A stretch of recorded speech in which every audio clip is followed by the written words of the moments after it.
Captain Do-Yun stared at the display screen in disbelief. The sensors had picked up something massive at the edge of the solar system. He rubbed his eyes and looked again. The numbers had not changed. 9,700 objects had just appeared out of nowhere. "Run the scan again," he ordered. His hands were shaking slightly. Do-Yun had been stationed at Defense Station Olympus for 6 years. In all that time, the most exciting thing he had seen was a small meteor shower. Now his screen was filled with red warning signals. The young officer at the sensor station turned pale. "Sir, the second scan confirms it. 9,700 ships. They just emerged from some kind of hyperspace jump. They are arranging themselves into attack formation." Do-Hyun hit the emergency comm button. He needed to contact Earth immediately. "This is Defense Station Olympus calling Earth Command. We have a situation. I need Admiral Hana right now." Admiral Hana was in a meeting when the call came through. She was a veteran of 30 years in the United Earth Space Force. She had seen budget cuts, political fights, and endless debates about whether humanity needed a military in space. Now she was about to find out if all those arguments mattered anymore. "Put him through," she said sharply. The other officers in the room fell silent. Do-Hyun's face appeared on the screen. "Admiral, we have 9,700 unidentified vessels at the edge of our solar system. They appeared without warning. Their energy signatures are unlike anything in our database." Hana felt her stomach tighten. "Are you certain about those numbers, Captain?" "Yes, Admiral. We have run 3 separate scans. All confirm the same count." Before Hana could respond, every communication system in Earth Command began receiving the same transmission. It was being broadcast on all frequencies. A face appeared on the screens. It was not human. The creature had gray skin, 4 eyes arranged in a square pattern, and a mouth full of sharp teeth. "I am High Commander Zalvin of the Velkran Empire," the alien said. Its voice was cold and mechanical. "Your planet has been selected for integration into our empire. You have 72 hours to surrender completely. All military forces must power down. All government leaders must present themselves for processing. If you comply, your deaths will be quick. If you resist, we will erase every trace of your civilization from existence. You cannot win. We have conquered 47 worlds. You are nothing special." The transmission ended. For a moment, complete silence filled Earth Command. Then everyone started talking at once. Officers shouted questions. Computers began calculating odds. Someone started crying. Hana stood up and slammed her hand on the table. "Quiet!" The room fell silent again. "I need a complete analysis of their fleet in 30 minutes. I want every available ship called back to Earth space. Contact the Mars colony and the moon bases. Tell them we are at war." On the moon, Dr. Tajin was already analyzing the alien transmission. He was the head scientist at the Lunar Weapons Research Facility. His team had spent decades developing weapons that politicians said would never be needed. Now he was very glad those politicians had been wrong. "The alien speech patterns show confidence," Tajin told his assistant. "They have done this before. Many times. They expect us to surrender, will we?" his assistant asked nervously. Tajin smiled grimly. "Have you met Admiral Hana? That woman does not know the meaning of surrender." He was right. Admiral Hana was already composing her response to the Velkran ultimatum. She recorded her message and broadcast it on the same frequencies the aliens had used. "High Commander Zalvin, this is Admiral Hana of the United Earth Space Force. You have made a grave miscalculation. This is our home. We were born here. Our ancestors died here. We will not surrender to you or anyone else. You have 72 hours to leave our solar system. If you do not leave, we will teach you why invading a species on their homeworld is a fatal mistake." On Mars colony, Engineer Minho received the emergency orders. He was in charge of all industrial production on the Red Planet. Mars had factories that built everything from farming equipment to spaceship parts. Now those factories would build only one thing: weapons.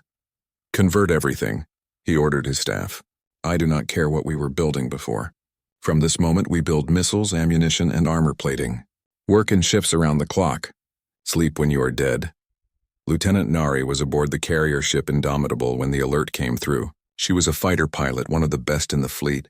She had trained for years to fly the small, fast combat ships that launched from the carriers. She had never fired a weapon in actual combat. None of them had. Humanity had never fought a real war in space.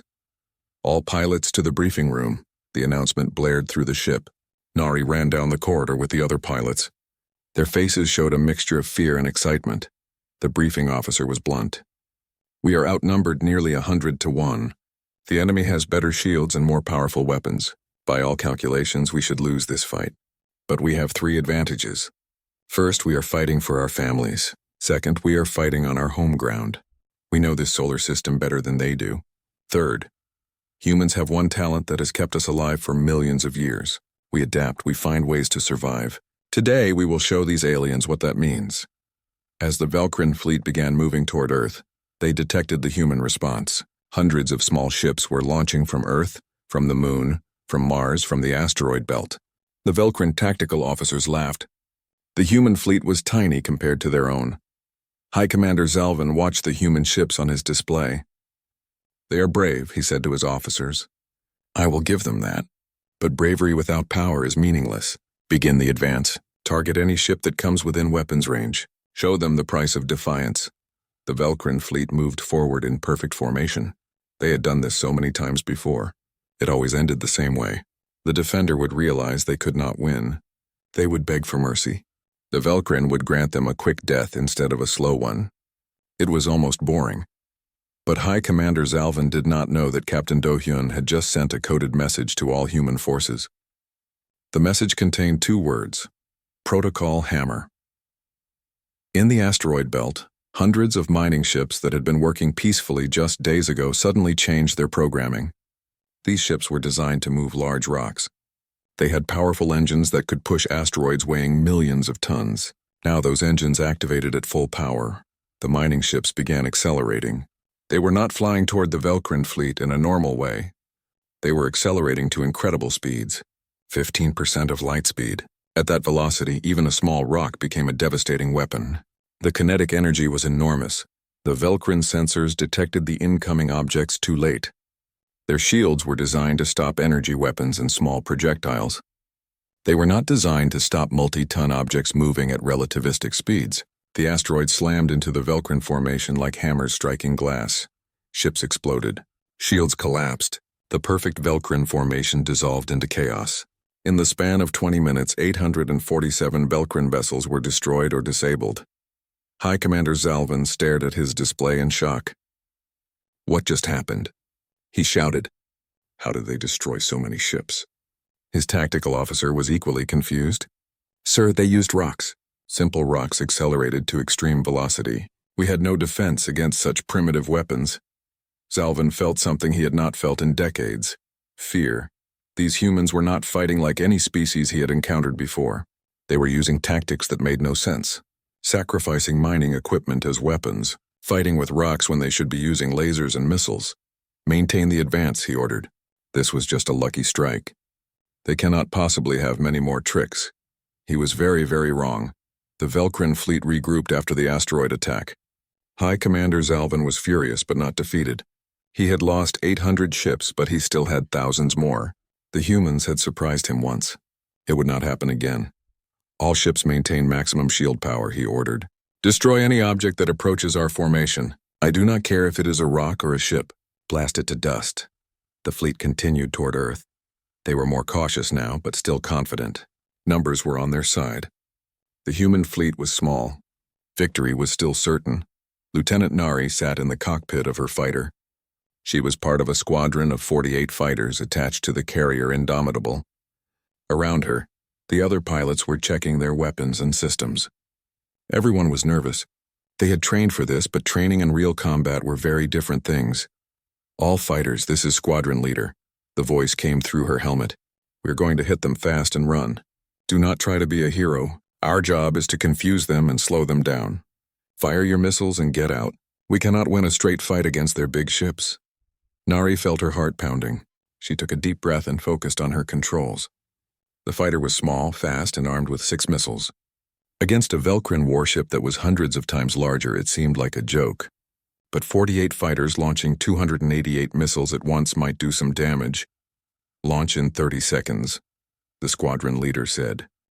Nari's fighter dropped from the carrier bay. She felt the familiar rush as the small ship accelerated. Around her, the other fighters spread out into attack formation. Ahead, the Velcrin fleet looked like a wall of metal and lights. It seemed impossible that they could hurt something so massive. Lock targets and fire. The order came. Nari pressed the launch button. 6 missiles shot out from her fighter.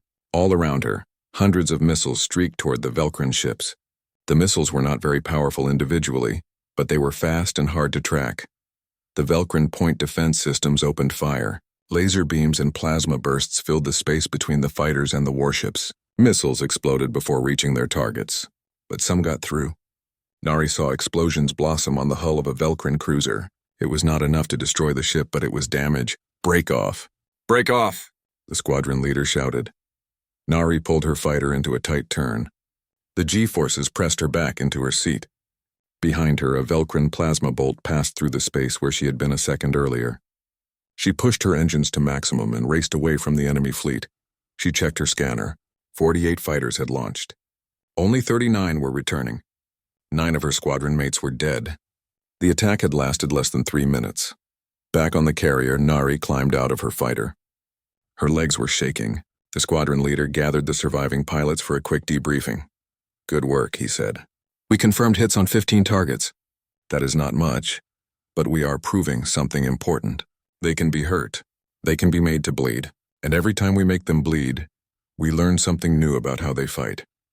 On the moon, Dr. Tajin was studying the data from the fighter attacks. His team had been analyzing every piece of information about the Velcrin ships. They were looking for weaknesses. "Their shields are strong against energy weapons," Tajin said to his team. "But kinetic weapons seem to work better. The asteroids proved that. We need to focus on physical projectiles, not lasers." His assistant pointed at a screen. "Look at this. Their shield coverage is not uniform. The shields are weaker at the rear of their ships. If we can hit them from behind, we might do more damage." Tajin nodded. "Send that information to all fleet commanders immediately. Also, prepare the lunar defense systems. They will reach the moon soon. When they do, we will give them a surprise." The Velcrin fleet approached the moon carefully. They had learned that humans were tricky. They scanned for more asteroids or hidden ships. Their sensors detected the human bases on the moon's surface, but nothing that looked dangerous. High Commander Zalvin studied the moon on his display.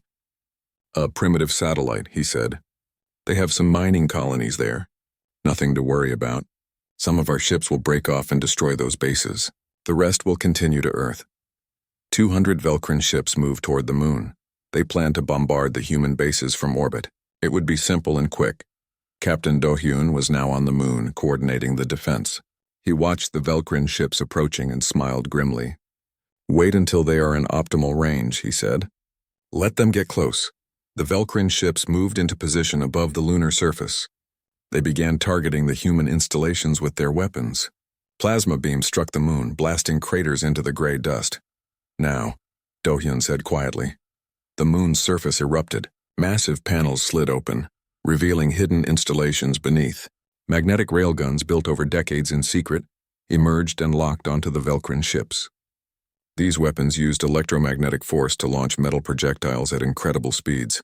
The railguns fired. Tungsten rods, each weighing several tons, shot upward from the moon's surface. They moved so fast that they appeared as streaks of light. The Velcrin shields, designed to stop plasma and lasers, barely slowed them down. The tungsten rods punched through Velcrin hulls like bullets through paper. Ships exploded. Atmosphere vented into space. The Velcrin formation scattered in panic. "Keep firing," Do-hyun ordered. "Do not let them escape." For 6 hours, the railguns hammered the Velcrin ships. By the time the survivors retreated, 63 more enemy vessels had been destroyed. High Commander Zalvin was beyond furious now. He was starting to feel something else too. Doubt. His fleet had lost over 900 ships. The humans were supposed to be weak. They were supposed to surrender. Instead, they kept finding new ways to hurt his forces. How did they hide such powerful weapons? He demanded. "Our scans showed nothing." His science officer looked terrified. "Sir, the weapons were built underground. The moon has many natural caves and tunnels. They hid the installations beneath the surface. Our scans only detected the surface installations." Zalvin realized he had made a terrible mistake. He had assumed these humans were like other species he had conquered. But they were different. They did not fight with honor or follow standard tactics. They set traps.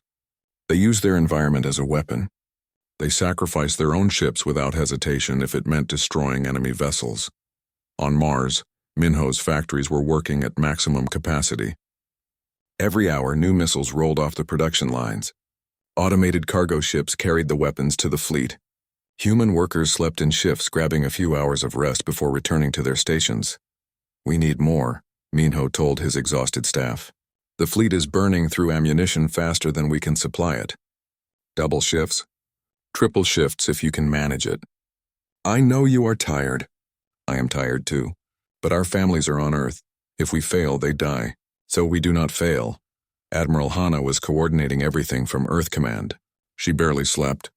Every decision she made meant life or death for thousands of people. The Velcrin fleet was damaged but still powerful. They outnumbered the human forces by a huge margin. "Admiral, we are receiving reports from our intelligence division," an officer said. "They have been monitoring Velcrin communications. The enemy is arguing among themselves.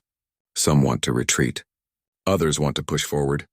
Their commander is under pressure from his own government." Hana leaned forward. "They are starting to crack. Good. Keep hitting them. Do not give them time to think. Keep them off balance." She opened a channel to all human forces. "This is Admiral Hana. You have all fought bravely. You have shown these invaders that Earth is not an easy target. But the battle is not over. They still have thousands of ships. We need to hurt them more. We need to make them afraid. So we keep fighting. We keep making them bleed. We show them that conquering Earth will cost them everything." Across the fleet, from tiny fighters to massive carriers, human crews heard her words. They were exhausted. Many had lost friends, but they were not defeated. They loaded their weapons and prepared for the next attack. The Velcrin fleet continued its advance, but now they moved slowly and carefully. Every shadow might hide a trap. Every asteroid might be a weapon. The humans had turned their entire solar system into a battlefield. High Commander Zalvin looked at his casualty reports and felt cold dread settle in his stomach. This was not supposed to happen. He was supposed to win easily. Now he was trapped. If he retreated, his own empire would execute him for failure. If he advanced, the humans would keep killing his ships. He made his decision. "All ships, prepare for full assault on Earth itself. We will overwhelm them with everything we have. No more caution. We attack at maximum speed." The Velcrin fleet surged forward, desperate to end this nightmare war. The Velcrin fleet numbered 6,512 ships as they approached Earth orbit. They had lost nearly a third of their invasion force, but High Commander Zalvin was determined to finish this war. He would destroy the human homeworld and prove that the Velcrin Empire could not be defeated.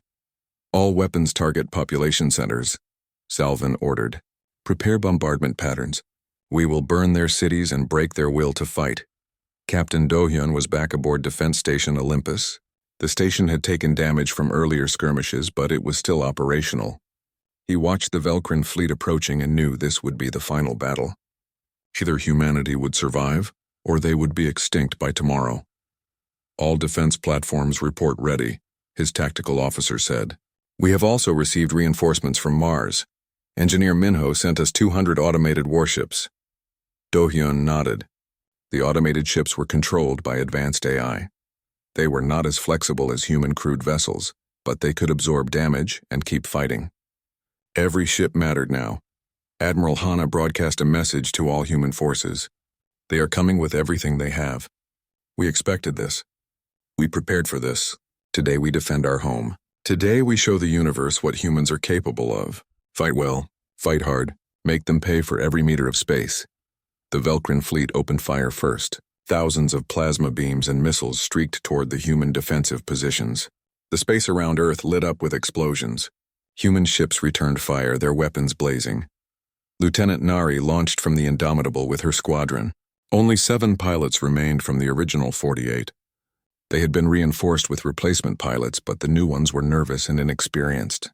Nari had become the squadron leader by default, being one of the few survivors from the early battles. "Stay close," she told her squadron. "We target their engines. Hit and run. Do not engage in direct combat." The fighters dove into the chaos of the battle. Velcrin ships were everywhere, their weapons tracking the small human fighters. Nari's instincts took over. She dodged and weaved, fired her missiles, and pulled away before the enemy could lock onto her position. She saw a Velcrin cruiser launching boarding pods toward Defense Station Olympus. The pods were filled with Velcrin soldiers who would try to capture the station. Nari changed course and fired on the pods. 3 exploded, but others got through. "Olympus, you have boarders incoming," Nari transmitted. Captain Dohyun received the warning. "All security teams to boarding zones," he ordered. "Seal the critical sections.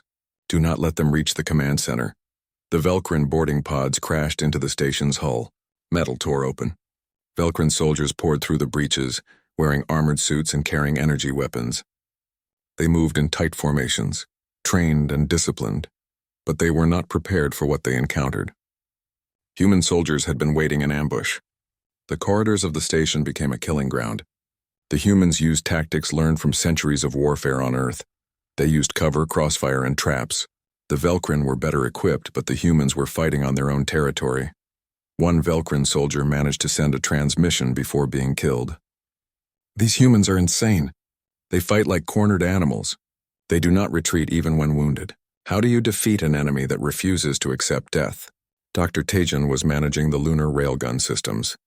The weapons had been firing continuously for hours. Some were starting to overheat and malfunction. His engineers worked frantically to keep them operational. "We are running out of ammunition," his assistant reported. "At current rate of fire, we have maybe 2 more hours." Tajan made a quick calculation. "Reduce fire rate by 30%. Target only high-value ships. We need to make every shot count." On Earth's surface, cities were burning. Velcrin bombardment had broken through some of the orbital defenses. Millions of people were evacuating to underground shelters. But even as their homes burned, humans did not surrender. Anti-aircraft batteries fired at Velcrin ships that flew too low. Civilian volunteers loaded ammunition and carried wounded soldiers to medical stations. The Velcrin were learning a harsh lesson. Humans did not give up. Even when their military was losing, the civilians kept fighting. Every street, every building, every room was defended. The Velcrin had conquered 47 worlds, but they had never encountered resistance like this. High Commander Zalvin received a disturbing report from his ground forces. The Velcrin soldiers who had landed on Earth's surface were getting sick. Their environmental suits were supposed to protect them, but something was wrong. "Sir, we have lost contact with 3 landing teams," his medical officer reported. "The last transmission mentioned illness. Fever, difficulty breathing, system failures." "How is this possible?" Zalvin demanded. "Our suits are sealed. Earth's biosphere is full of microscopic organisms," the medical officer explained nervously. "Bacteria, viruses, fungi. Billions of years of evolution. Our suits can filter large particles, but these organisms are finding ways through the seals.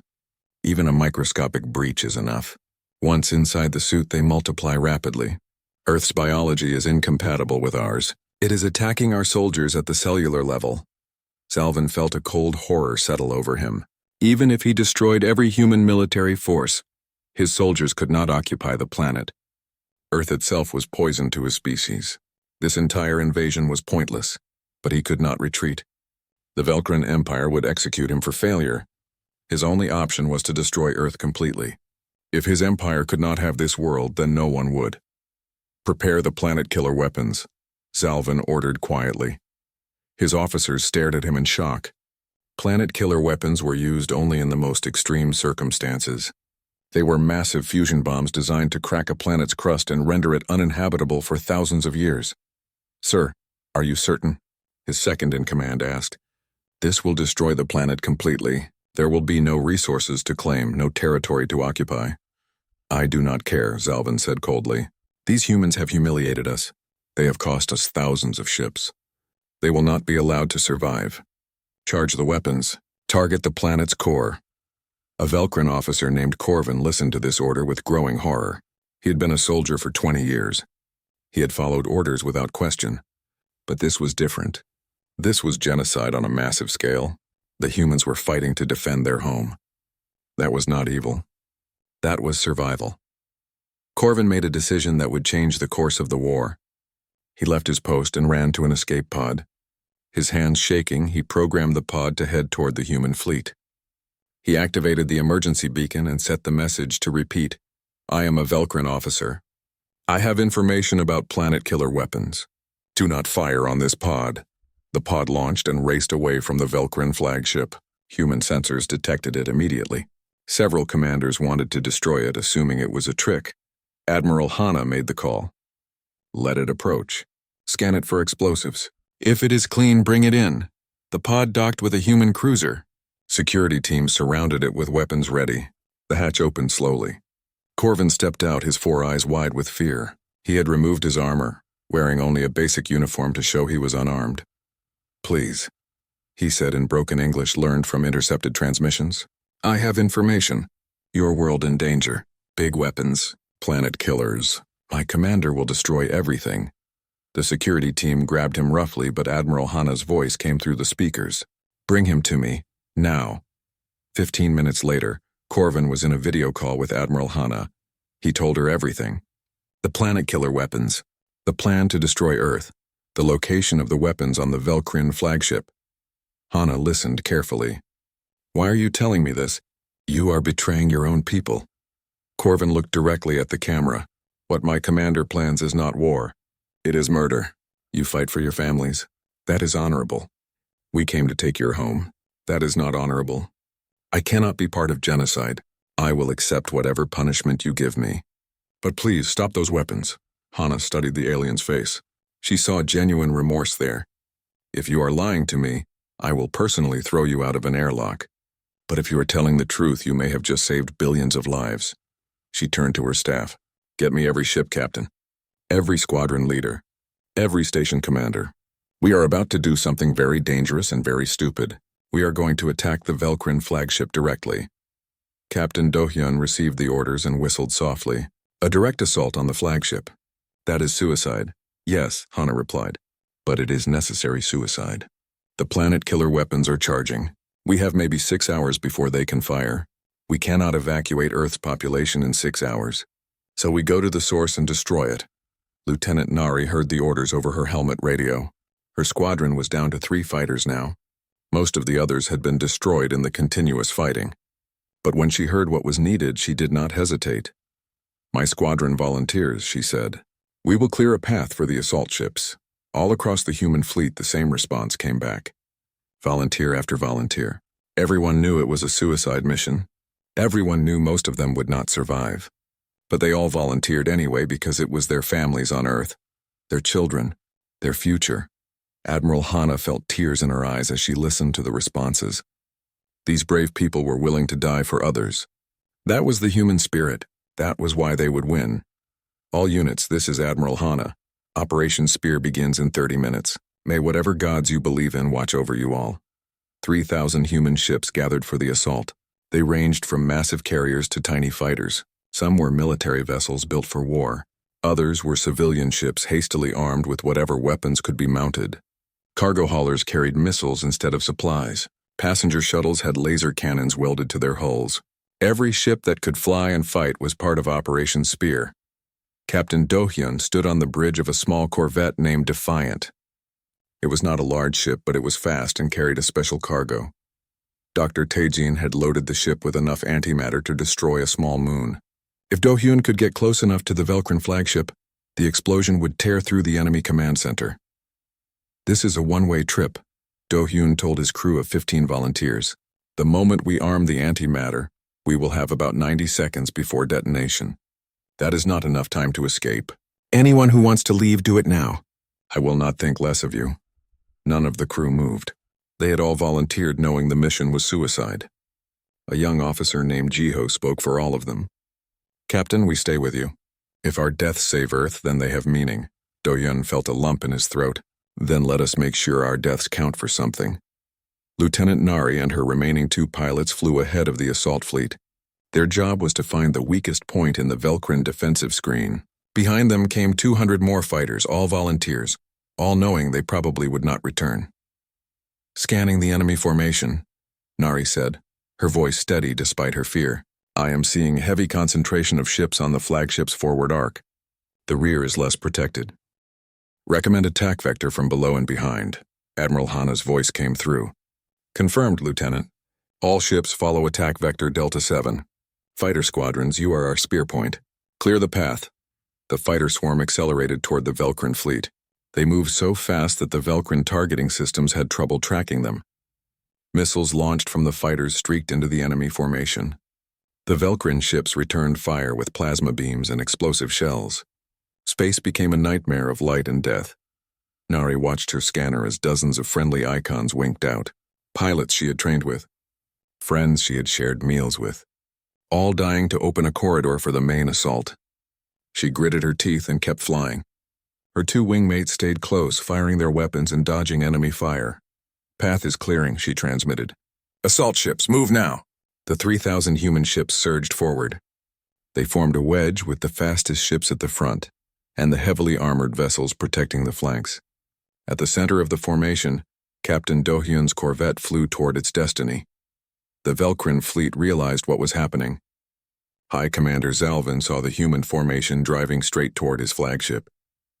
"All ships converge on my position. Stop them now!" Velcrin warships turned and fired everything they had at the human assault. The killing was terrible. Human ships exploded by the dozens. But for every ship destroyed, 2 more took its place. The humans kept coming, absorbing punishment that should have broken any sane military force. Engineer Minho's automated AI ships reached the battle. 200 robotic warships crashed into the Velcrin defensive line like a hammer. The AI ships did not care about survival. They rammed Velcrin vessels, fired their weapons at point-blank range, and detonated their reactors when their hulls were breached. They were weapons of pure destruction. Dr. Tajin watched the battle from the moon. His railguns were nearly out of ammunition, but he ordered them to keep firing. Target any Velcrin ship trying to intercept Captain Do-hyun's corvette. Clear his path.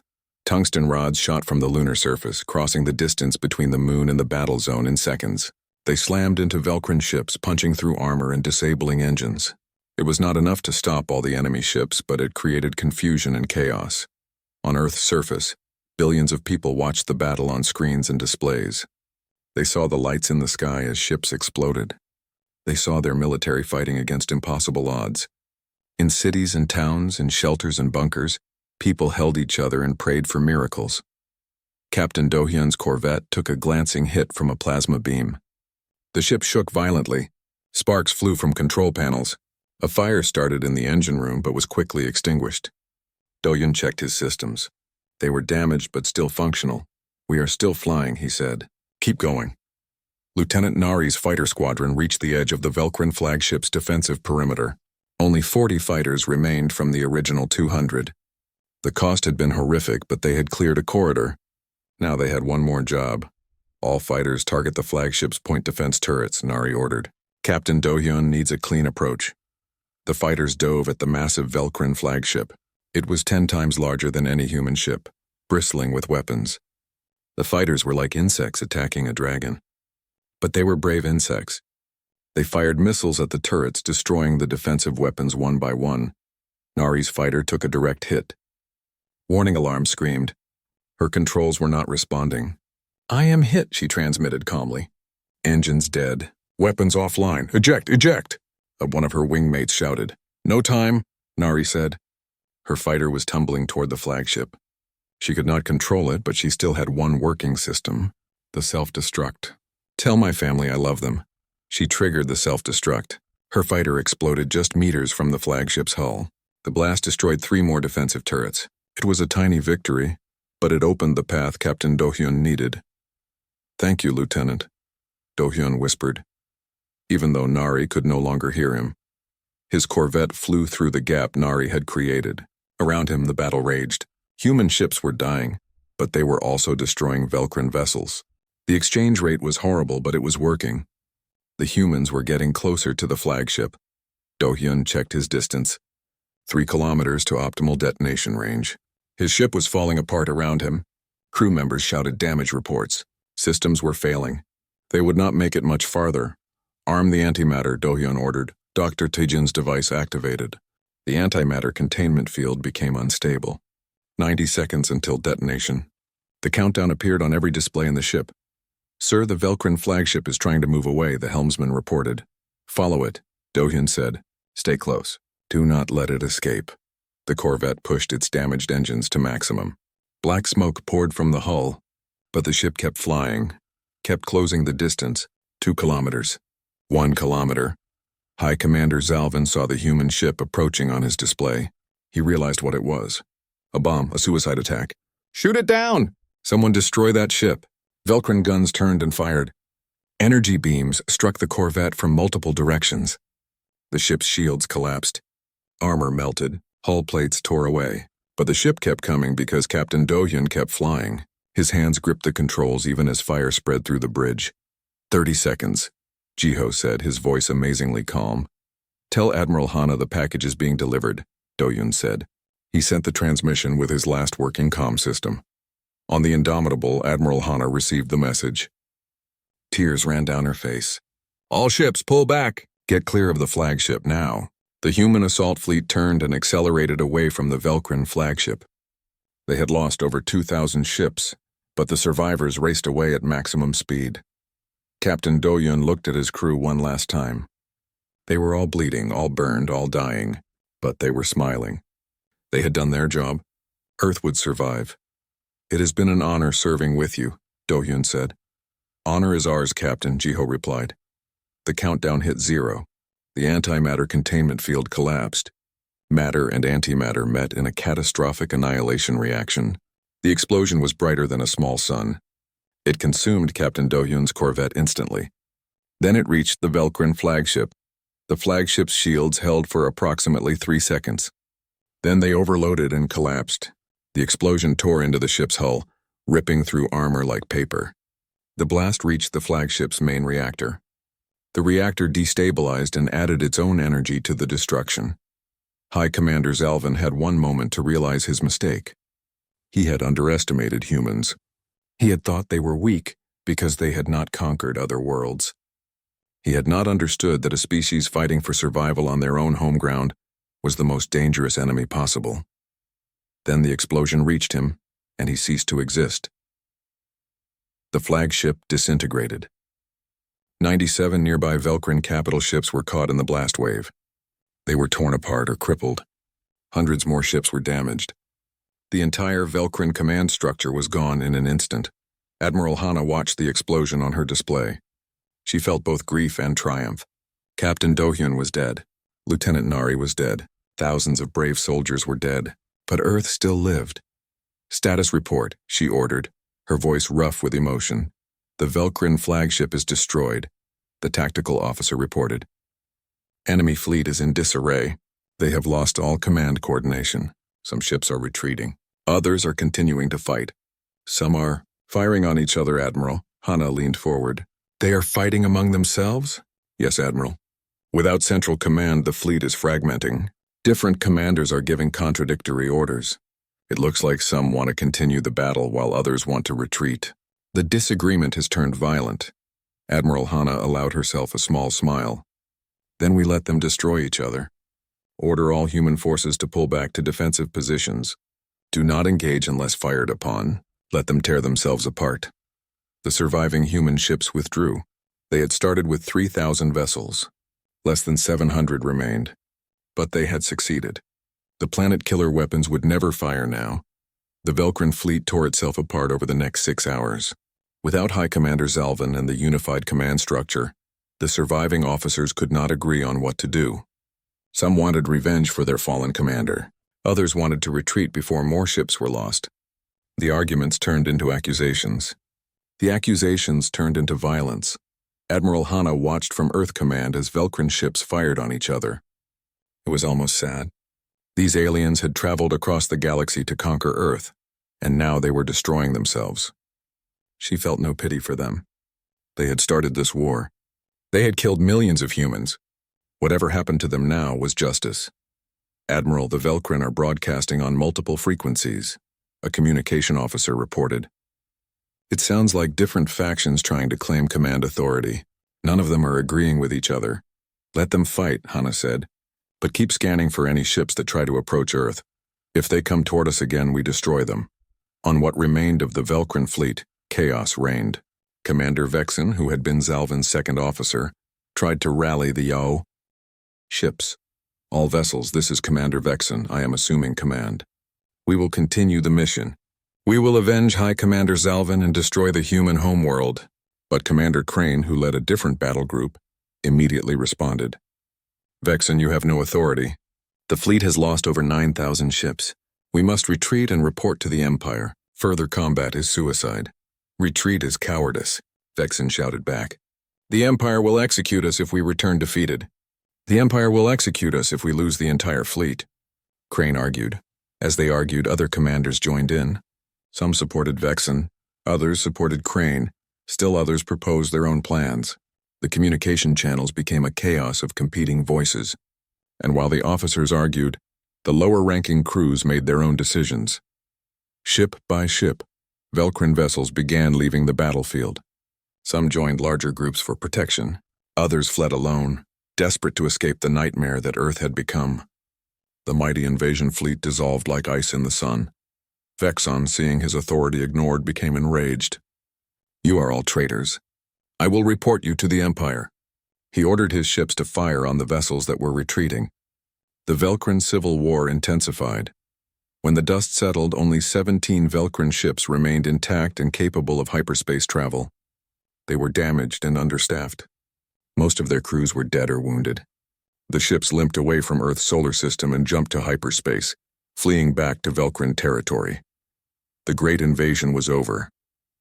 Of the 9,700 ships that had arrived with such confidence, only 17 survived to tell the tale.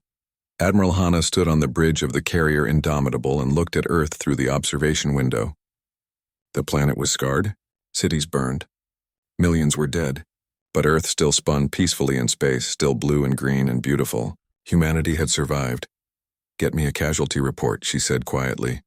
The numbers came back over the next hours. 2,300,000 military personnel dead. 4 million civilians dead from bombardment and collateral damage. 87% of Earth's space fleet destroyed. Most orbital infrastructure damaged or destroyed. Several major cities required complete rebuilding. The cost had been terrible, but it could have been worse. The Velcrin had planned to exterminate all of humanity. Instead, humanity had survived and the Velcrin had fled. Dr. Tajin arrived at Earth Command 2 days after the battle. He looked exhausted. His lunar railguns had fired until they literally melted. His team had worked without sleep for days, but he was alive and Earth was safe. We won, he said to Admiral Hanna. We actually won. Yes, Hanna agreed, but the price was high. Engineer Minho returned from Mars colony with a convoy of supply ships. The factories on Mars had produced weapons non-stop during the war. Now they would produce materials to rebuild. When Minho saw the damage to Earth, he cried for the first time in years. We will rebuild, Hanna told him. We are still here. That is what matters. Memorial services were held across Earth. Captain Dohyun was honored as a hero. Lieutenant Nari was honored as a hero. Thousands of names were read aloud. Each one represented a life lost defending humanity. Families mourned. Friends grieved. But they also felt pride. Their loved ones had not died for nothing. Admiral Hanna composed a message. She broadcast it on all Velcrin frequencies, knowing it would reach the surviving ships and eventually the Velcrin Empire itself. I am Admiral Hanna of the United Earth Space Force. You came to our home with 9,700 ships. You came to conquer us. You came to enslave us. You came believing we were weak. You learned the truth too late. 17 of your ships fled back to your empire. Those ships will tell your people what happened here. They will tell them about the cost of invading Earth. Let this be a message to your empire and to any other species that considers attacking humanity. We did not seek this war. You brought it to us. We defended our home. We will always defend our home. If you come in peace, we will welcome you. If you come with weapons, we will destroy you. Tell your empire about Earth. Tell them about the 9,000 ships that never came home. Tell them we are not prey. We are predators, and Earth is our territory. She paused, then added one final sentence. Stay away from our home. The message was received by the fleeing Velcrin ships.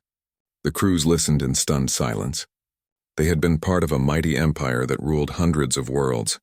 Now they were broken survivors fleeing from a single planet of humans. They would carry this shame for the rest of their lives. When the 17 ships reached Velcrin space, they were met by a military escort. The commanders were arrested immediately and brought before the Velcrin High Council. The council demanded to know how 9,700 ships could be defeated by such a small human force. Commander Crane, one of the few senior officers to survive, explained what had happened. The humans fight differently than any species we have encountered. They do not value their lives above victory. They use their entire solar system as a weapon. They adapt to our tactics faster than we can counter them. They set traps. They sacrifice ships without hesitation. And they were fighting to protect their families. That made them more dangerous than any military we have faced. The Velcrin High Council debated for days. Some members wanted to send a larger fleet for revenge. Others argued that humanity was too dangerous to engage. The debate threatened to tear the Empire apart. Finally, a decision was made. Earth would be classified as a forbidden zone. No Velcrin ship would enter human space. Humanity was designated a Death World species, a classification reserved for the most dangerous civilizations. It was the first time the Velcrin had used that designation in 3,000 years. On Earth, humanity began to rebuild. But they also began to prepare. They knew now that the universe was hostile. They knew other species might come. The victory over the Velcrin had bought time, but it was not the end of the threat. Admiral Hana was appointed Supreme Commander of all Earth Defense Forces. Under her leadership, military production increased dramatically. New ships were built, incorporating technology learned from captured Velcrin vessels. The Moon's railguns were rebuilt, larger and more powerful. Mars Colony expanded its industrial capacity. Dr. Taejin led research into faster-than-light travel. The Velcrin had it. Now humanity would develop their own version. They would no longer be confined to their solar system. If threats existed in the galaxy, humanity would meet them head-on. Engineer Minho oversaw the construction of new orbital stations. These would be military fortresses capable of defending Earth from any future invasion. His factories worked around the clock, producing weapons and defenses. 5 years after the war, Major Nari stood in a training facility. Yes, she had survived. Her fighter had been too damaged to control, but her ejection system had worked at the last second. She had been found drifting in space, unconscious but alive. Now she trained the next generation of fighter pilots. Listen carefully, she told the young pilots gathered before her. I am going to tell you about the war with the Velcrin. I am going to tell you what we learned. We learned that superior technology can be beaten with superior tactics. We learned that fighting for your home gives you strength your enemy cannot match. And we learned that humanity survives not because we are the strongest, but because we refuse to give up. She pointed to a display showing images of the battle. They sent 9,700 ships to conquer us. Only 17 returned home. Those 17 ships carried a message to the galaxy. They carried the message that Earth is not for conquest. They carried the message that humans are dangerous when threatened. They carried the message that we will fight to the last breath to protect what is ours. A young pilot raised her hand. Major, are we safe now? Will they come back? Nari shook her head. No, we are not safe. The Velcrin will not return, but there are other species out there. Other empires. Other threats. That is why we train. That is why we build ships. That is why we prepare. We will never be caught unprepared again. She looked at each pilot. Your parents and grandparents saved Earth. Now it is our job to protect it. We stand guard so that humanity can grow and explore the stars. We are the shield that protects our home. Never forget that. The pilots nodded solemnly. They understood the responsibility they carried. Admiral Hana watched the training session on a monitor in her office. She was older now, her hair touched with gray. The war had aged her, but her eyes were still sharp, still vigilant. The galaxy thought we were weak, she said to herself. They thought we were easy prey because we had not conquered others. They did not understand that we had not conquered others because we were fighting ourselves. They did not realize that a species that spent 10,000 years fighting itself would be very, very good at war. She looked at the display showing Earth's new defenses. Orbital platforms, railguns, fighter squadrons, automated defense networks, missile batteries. And beyond Earth, human colonies were spreading to other planets in the solar system. Humanity was no longer confined to one world. We survived the Velcrin, Hana said. We will survive whatever comes next, because we are human. Because we adapt. Because we endure. Because we are too stubborn to die. She turned back to her work. There were defense budgets to approve, weapons to develop, treaties to negotiate with the few alien species that had approached peacefully after hearing about the Velcrin defeat. The work never ended, but she did not mind. This was her duty. This was her purpose. Earth spun peacefully in space, surrounded by its defenses. protected by its warriors, home to billions of humans who had survived the greatest threat in their history. The scars of war remained, but they were healing. And humanity looked to the stars with new understanding. They were not alone in the universe. The universe was dangerous. But humanity had proven something important. They had proven they could fight. They had proven they could win. They had proven that Earth was their home, and no force in the galaxy would take it from them. The story of the 9,700 ships became legend. Children learned about it in schools. Songs were written about the brave defenders. Monuments were built honoring those who died. And every human who looked up at the stars remembered the lesson. Earth is not for conquest. Humanity is not prey. And anyone who forgets these truths will pay the price the Velcrin paid. They will learn why only 17 ships returned home.